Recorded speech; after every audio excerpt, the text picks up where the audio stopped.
Welcome back. The Source was shocked to hear last week of the resignation of Ward 3 Councillor Lucas Spinosa from Welland City Council. We welcome Lucas now to talk about what drove him to resign. Welcome to The Source, Lucas. Thanks for having me. I appreciate it. Lots of threats, lots of anger expressed at you over the 2.5 years that you've sat on council. How did this start? When did it start?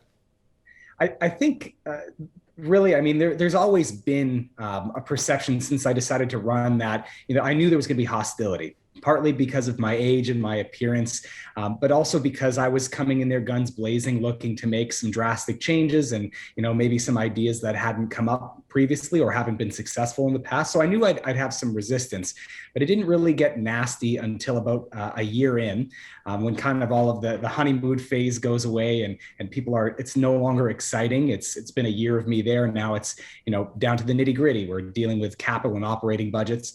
And there was one decision that council had made, and it wasn't a split decision. It was a 10-3 vote. And that vote had some misconceptions that went along with it. And for some reason, I was singled out as one of the people that people wanted to hate on. And I think part of it was because I went in there with a social agenda, which is not typically a municipal council's job, or at least in our scope. But I went in there hoping to make some positive changes on that front. And so people were surprised. And again, because of misconceptions.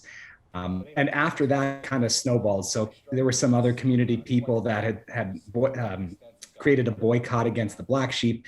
And that started it to create petitions and some animosity in the community. And it wasn't a large amount of people, but once you get a few people that you trust who are spreading misinformation, it snowballs very quickly. And I think that's when it started to get nasty. It was about a year and a half ago from now. This issue that you're talking about, it was related to using a certain space for some homeless shelters, correct? That's correct. Yeah. And it's unfortunate because the person that had brought it forward is amazing and an amazing community volunteer, works with a great local organization. And it was a great intention. And even at the beginning, I had supported it. But then we had some homelessness experts come in and some addictions experts, and they explained to us why it wasn't the best avenue to take. And it made sense because at the end of the day, if you've got a system and a log of people and their past histories, their medical history, you're able to know exactly and identify exactly the person who comes in and get them the right resources. So by having separate entities looking after the same people, there's a chance that things could go wrong that way. So we weren't against moving forward, but at the time it didn't make sense for what we were trying to do. What is your relationship like with the rest of council? I'm glad you brought that up, because that truly is the most disappointing part of this process for me so far. Having said that, I've had 2 or 3 members of council who've reached out, they've called, they've talked to me and they've offered their support. And I can tell that it's absolutely genuine.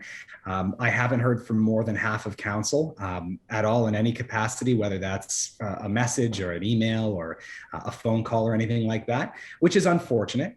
But I think that has to do with the state of politics right now, and it has to do with the state of our council.